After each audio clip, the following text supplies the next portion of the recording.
introduce the next speaker. The next speaker is Dr. David L. Dawson from the University of California, Davis. He is a professor in the Department of Surgery, and he's going to talk to you about lesion crossing access and specialty wires. Some people would call this a Coles to Newcastle talk because it's addressing a group of experienced vascular specialists. But the group, as I told you this morning, is somewhat of a heterogeneous group. We have surgeons, radiologists, cardiologists, and others here, and not everybody does everything. I'm going to talk a little bit from the perspective of someone whose practice includes a large volume of critical limb ischemia work, and talk about a few things that we've learned along the way, a few things that we've adopted, and not get into any attempt to compare some of these different apples that are out there, but to give you a little bit of an overview of the types of devices and products and techniques that are needed for successful interventions for critical limb ischemia. Talk about vascular access, talk a little bit about interventional sheaths, guide wires, and crossing devices dealing with vessel occlusions. I do have some consultant and research support relationships, but none that are directly related to the topic today. First, let's talk about access. First of all, any procedure, any intervention starts with vascular access, and the consequences of an imprecise access are usually nil. Femoral artery thrombosis can occur, pseudoaneurysms or groin hematomas may happen, and occasionally there's a large groin or retroperitoneal hematoma. So usually it's not a big deal, but sometimes it can be a big deal. So what do you do to minimize the morbidity of the approach and to maximize the success of the procedure? Well, one of the things that we've adopted for many of the procedures in our lab, all of the ones that I do, is ultrasound-guided access. Safe vascular access can be achieved without imaging, and that's the way I learned it, but with imaging, you can reduce the risk of vascular injury because you can more precisely enter the vessel at an area that's not diseased. You can recognize the variant anatomy, you can find that high origin of a profundifemoral artery, you can see where the graft origin is. Whatever the situation may be, you'll have that situational awareness. And you can obtain access in pulseless arteries, which is often the challenge in treating patients who have lower extremity peripheral artery disease.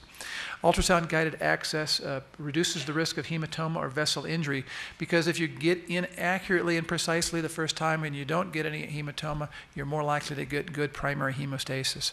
It improves the results with vessel closure. If you're using a suture-mediated device and the needles have to pass through the vessel wall, if they pass through a relatively undiseased segment of vessel wall, you'll be more successful.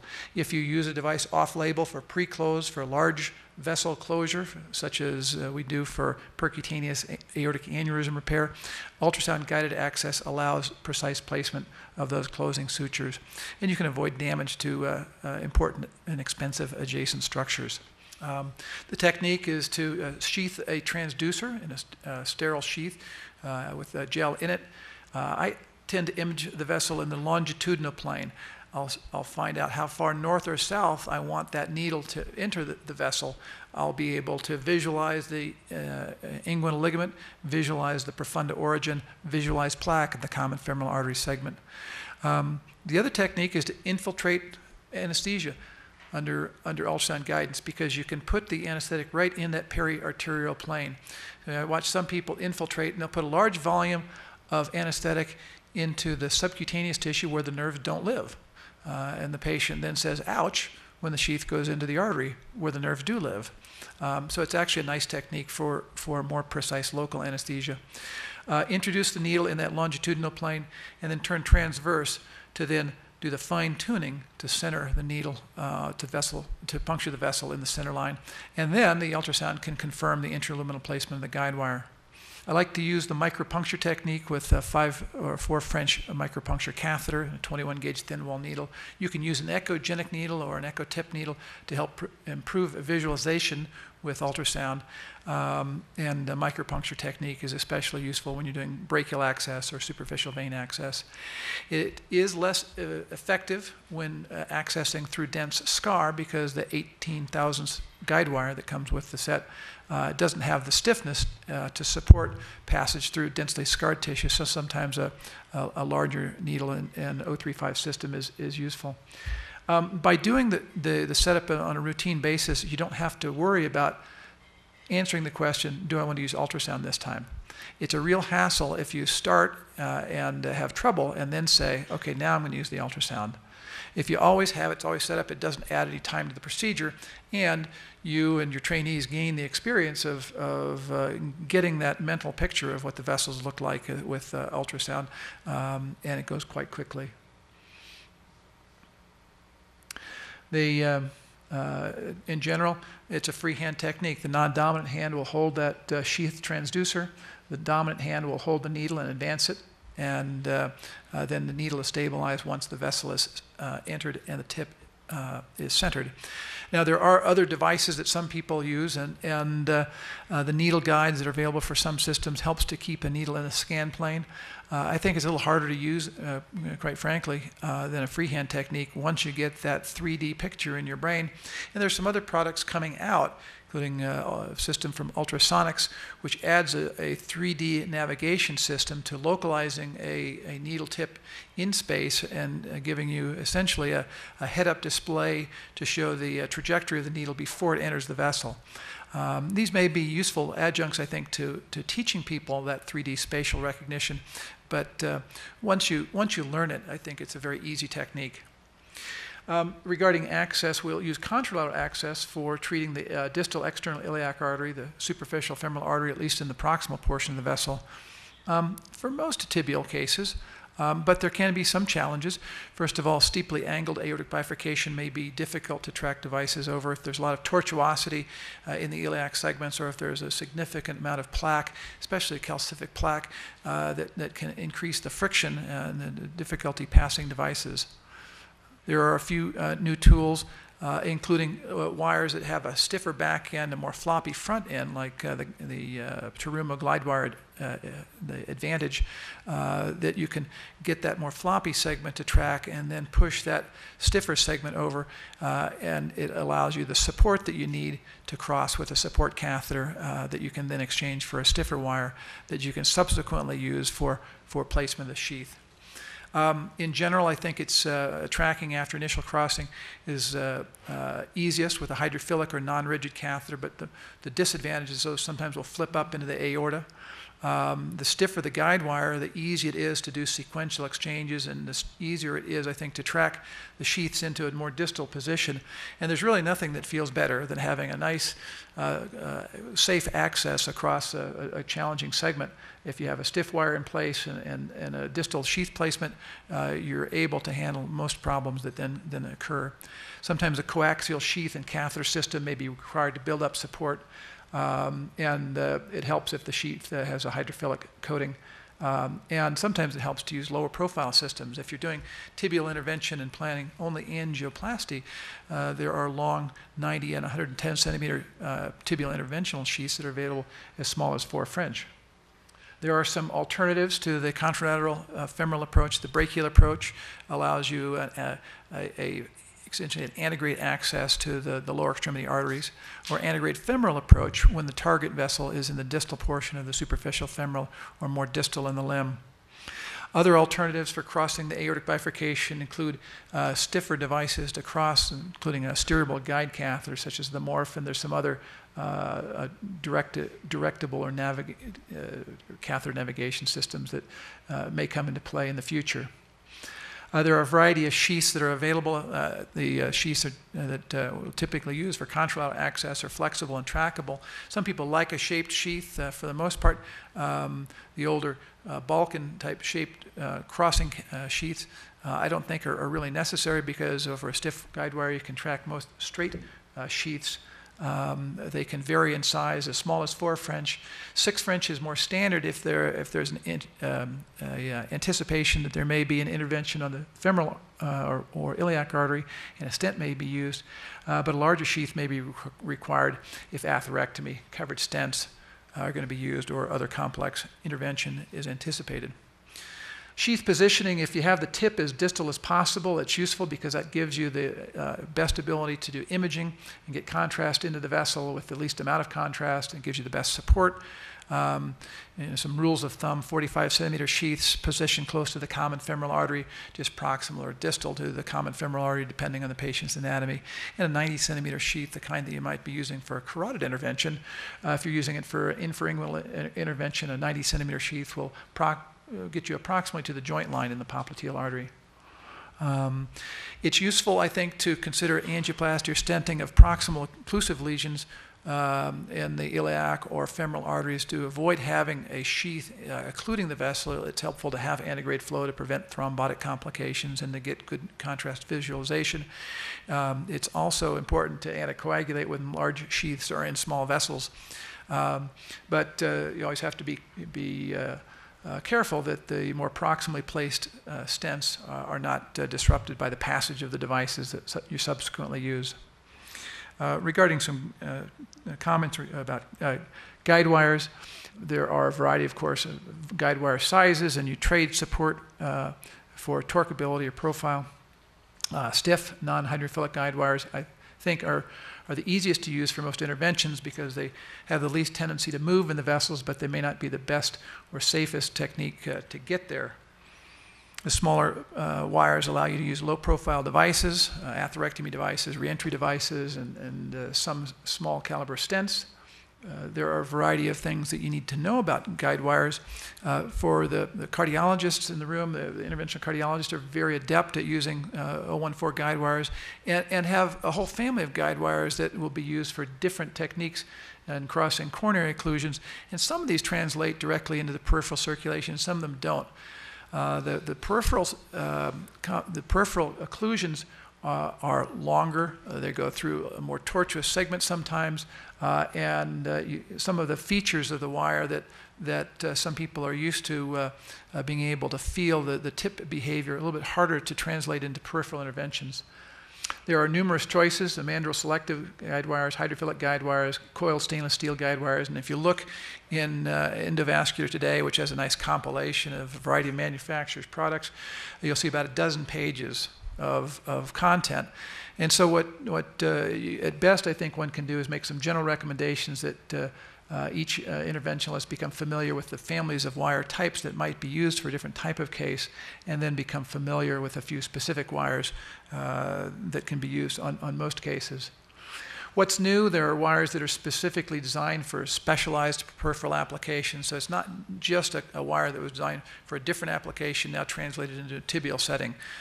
Coronary wires aren't perfect, don't translate perfectly into a tibial application. Some of the tibial crossing wires may vary in length, more supportive shaft and tip designs that allow the tip to have the force more focused and variable tip loading. Support catheters can include standard selective catheters or specialized catheters. The tip, positioning the tip of the catheter near the wire tip in the field of view is typically useful. This allows for wire exchanges. Specialized crossing catheters may have a tapered tip or thin wall for easier crossing, and a radiopaque tip for easier visualization. Angle tip may be useful for steering, which is helpful for anterior tibial interventions. And some operators prefer straight wires and an angled catheter to steer them. I mentioned that tactile feedback may be lost when a wire traverses a tortuous course. It's also lost when the catheter lumen internal diameter closely approximates the wire outer diameter or a wire is traversing an occlusion. What's very useful in lower extremity cases is to visualize the behavior of the tip as a primary indicator of what's happening. If there is deflection of the tip as the tip is catching on the vessel wall or on plaque, that may indicate that that's not the actual course that you wish to traverse. Wire bending proximal to tip indicates that there's some loading on the wire, or loss of one-to-one movement, either forward and back or torquing. A variety of devices have been marketed for helping with crossing occlusions. One of the earlier ones was a mechanical device, the front runner. Tornus catheter is a device used for coronary occlusions, which is a little bit like a corkscrew, a catheter that will physically be able to push through the plaque Step-by-step laser crossing technique was one that was advocated and used by some. And a crosser catheter is a specialty catheter that goes over the wire that uses ultrasonic vibration, or it's a directed energy device, really. It's a little mini jackhammer. Newest one on the market is more of a mechanical crossing device, another screw-type technique to enter plaque and to have a coaxial system where 14 or 35 thousandths guide wire goes through the device. And there are a couple of reentry devices that can be used, ultrasound guided or image guided, to get a 14 thousandths wire from a subintimal space back into true lumen. Just a quick example of a patient with critical limb ischemia and diabetes who presented with an infection of the great toe requiring open amputation for control of the infection. He had no proximal occlusive disease. Femoral artery was fairly clear, but the anterior tibial was occluded, and distally the posterior tibial and perineal were occluded, reconstituted in the dorsalis pedis. This is a case where a wire could be maneuvered into the occluded anterior tibial artery, and here it's supported with a balloon catheter, but it couldn't cross the more distal portion of the vessel, and you can see here the tip has exited the vessel. Well, this is one where a reentry strategy doesn't work. It's too small. You can't really use an antegrade approach anymore, because once there's a hole like this, it's often difficult to get that back in the true lumen. And so in this situation, a more distal access with the dorsalis pedis puncture was done, and then the wire is snared in the popliteal artery, and a through-and-through access is attained. This allows balloon angioplasty of the occluded segment down into the dorsalis pedis with a long balloon and recanalization of the occlusion, perfusion of the foot, which saved the transmetatarsal amputation. So this is just an example of a different crossing challenge, access challenge. I think there'll be a few other questions that might come up in the panel. But with that introduction and how to get there, I'd like to stop and then invite Krishna Roch-Singh up to talk about the next step. Well, now that we've gotten access, now that we've got a wire in place, maybe got a balloon in place, what do we do to keep the vessel open? Ask Dr. Singh, Roch-Singh, to talk about use of stents in femoral, popliteal, and tibial arteries. Thank you for coming. Thank you for inviting me. It beats the last time we met each other. He doesn't recall pouring a... he does. I won't recant that.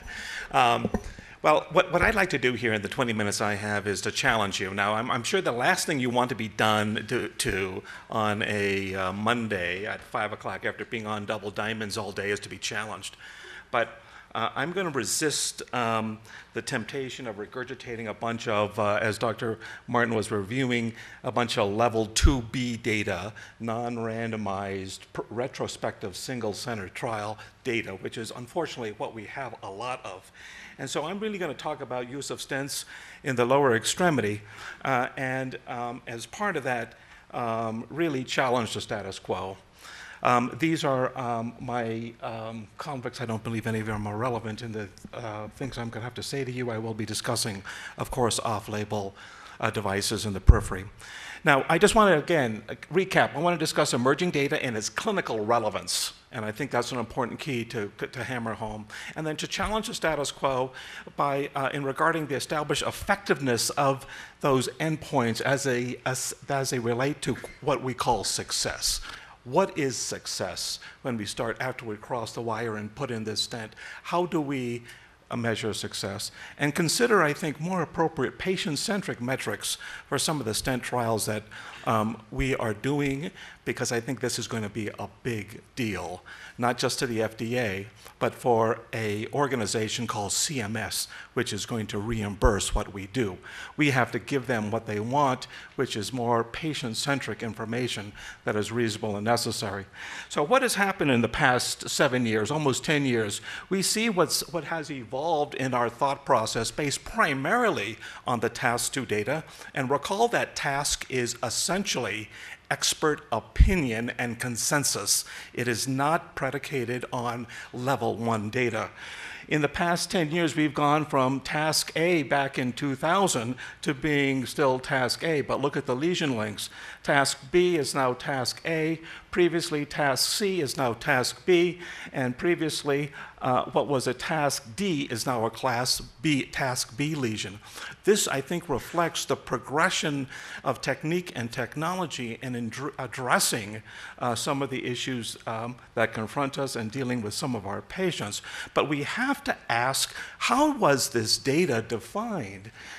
We know that this is a statement right out of task, that low morbidity and mortality of the endovascular technique would suggest that angioplasty for a lesion up to 10 centimeters should be the choice. Now, I want to raise hands. How many people would tackle a 10 centimeter SFA with primary balloon angioplasty? I think that, oh, good, I'm glad. 1, 2. I just see 2. So I think what you're saying either I think what the non-responders would suggest to me, as the non-responders are saying, is that they believe that primary stenting now has become the default strategy. And I want to challenge you and ask, why do you think that? Why do you think that that is it? Because we do know that when it comes to the SFA, we have poor data. We have retrospective data that combine lesion lengths, stenoses and occlusions. We have mixed patients with claudication and CLI. We have patients where primary patency is defined by peak systolic ratios of 2, 2.4, 2.5, 3.0, and they're assessed at various time points. And so we understand that this is a gamish, and again, this is what we're dealing with, and how do we make sense of it? Well, about 5 years ago, Viva, my partner Dr. Laird, and I, and 8 of our partners went and we tried to elevate the clinical science. We knew that Resilient was going on, and it was a randomized trial of angioplasty and stenting. And we understood that that's such an expensive way to get things on label. And so we looked at, along with the FDA, literature looking at angioplasty, and developed a historical control performance goal for angioplasty. We also went to industry and we asked for their data that was part of randomized trials to get on label, which was something that had not been done in the SFA before. And we came up with, this is 33% now, this is 33% combined angioplasty. Patency at 12 months, 33% from balloon angioplasty.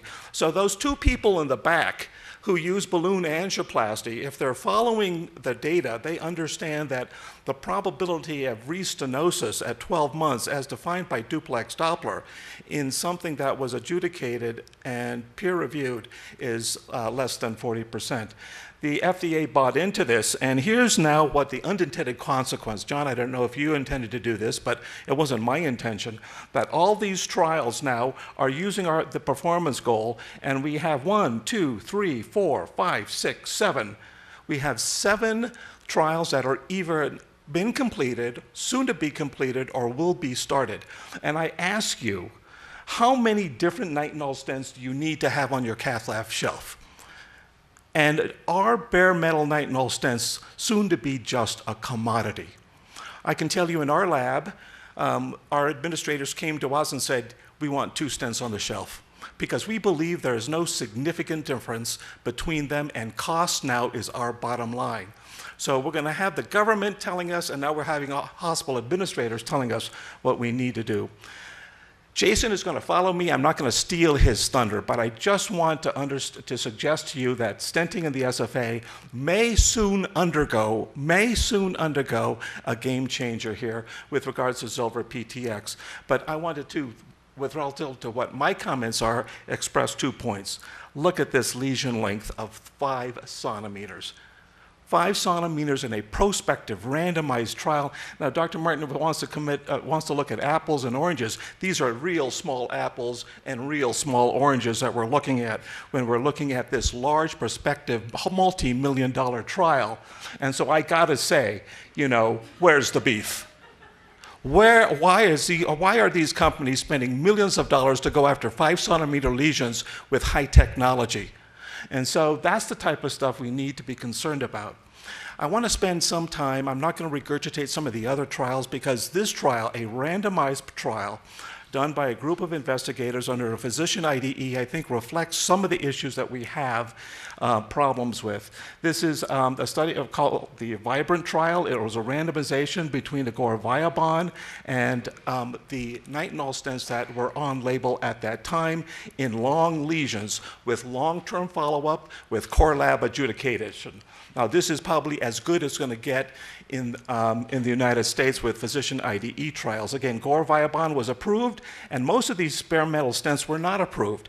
It was not the desire to compare a specific off-label stent against the Gore-Viabon. But we had, some people say that's a small cohort. This was started back, my gosh, almost a half decade ago, and we're going to have a 3-year follow-up coming up. But there's some very important issues. First of all, this issue that I called attention to. As science evolves, and what was true before may not be true today. This looked at duplex Doppler as primary patency of less than 2. I think most of us would now use 2.4, some 2.5, and in the literature you're starting to creep in 3.0. We also look here, again, as the alternative. This trial did look into the future and actually prospectively, not post hoc, but prospectively looked at alternative endpoints along with the usual typical endpoints. Now look at this. Treated occlusions, look at these lesion lengths. These are not chip shots. These are not things that were dealt with in the Zilver PTX trial. These were long lesions. These were real-world patients comparing, again, a endoprosthesis stent graft versus bare metal stent. And again, we look at this one. Now, they went actually and chose the 2.5, but look at the patency rates based on duplex Doppler at 1 year.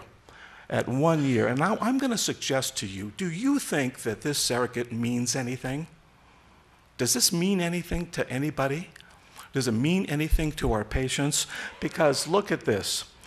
These slides are a little bit difficult, but it's looking at something that's important to our patients, which is their quality of life.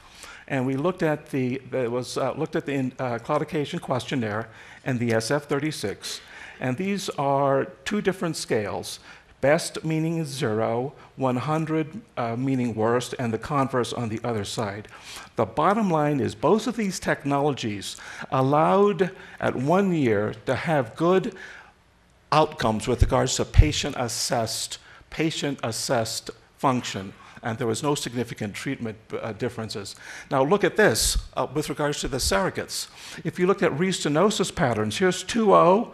Again, this is Gore-Viabon and bare metal stents, 2.0, 2.0 to 3.0, and greater than 3.0. And it was only after the 3.0 that these curves start to diverge. And similarly, on the other side, with regards to average ABI, the point here is the surrogates that we depend on as clinicians to compare apples to apples really mean nothing to the patients, I suspect, when it comes to what they want, which is to walk longer and walk further. Now, what is also important is, the patterns of restenosis that could somehow explain why this is. We saw that ABIs were different, and we understand that pressure drop versus flow rates in the patterns of restenosis between these 2 technologies may relate to how the patient feels.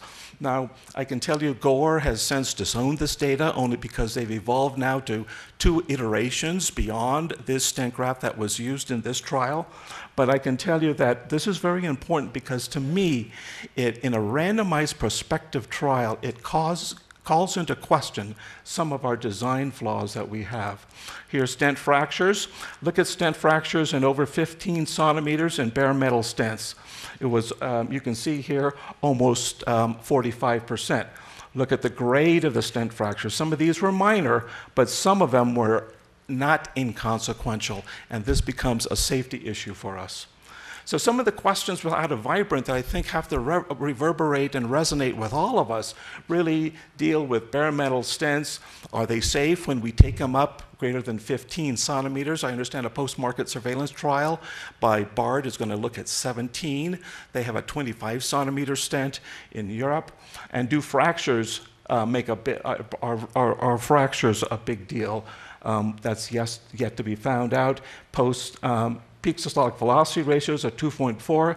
Does that mean anything? And what about price? We haven't talked a lot about price, but we're going to in a little while. So the take-home messages out of this is really that in treating claudicants with long disease, it's safe.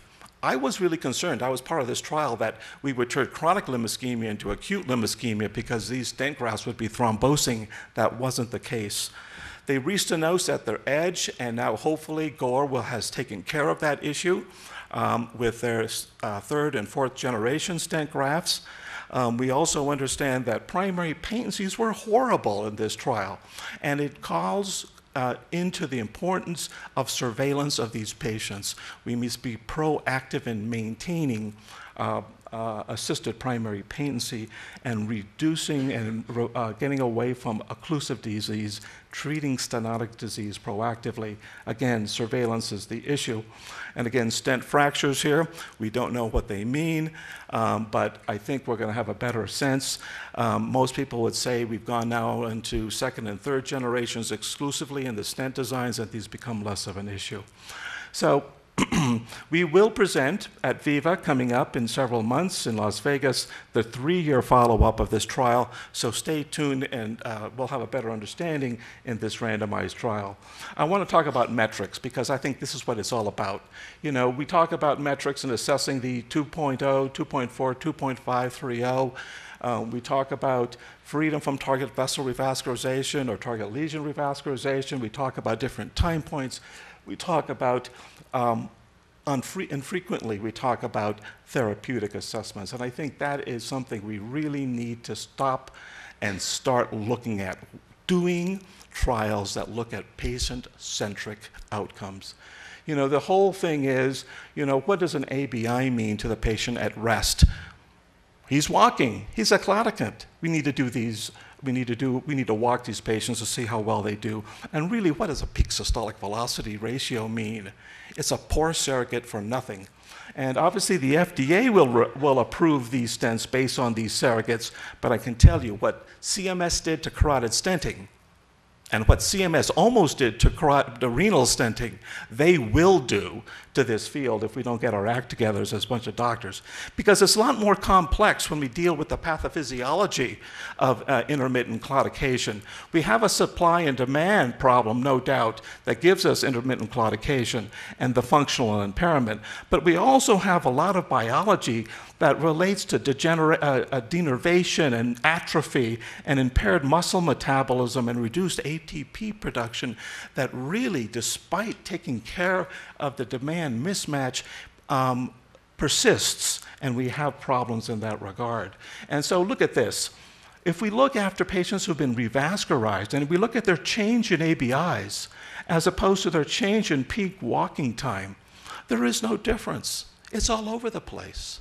So again, the point is the surrogates that we use in treating our patients and saying, I win, really may mean very, very little. So read this. AHRQ has already told us what they're going to do and what they're thinking.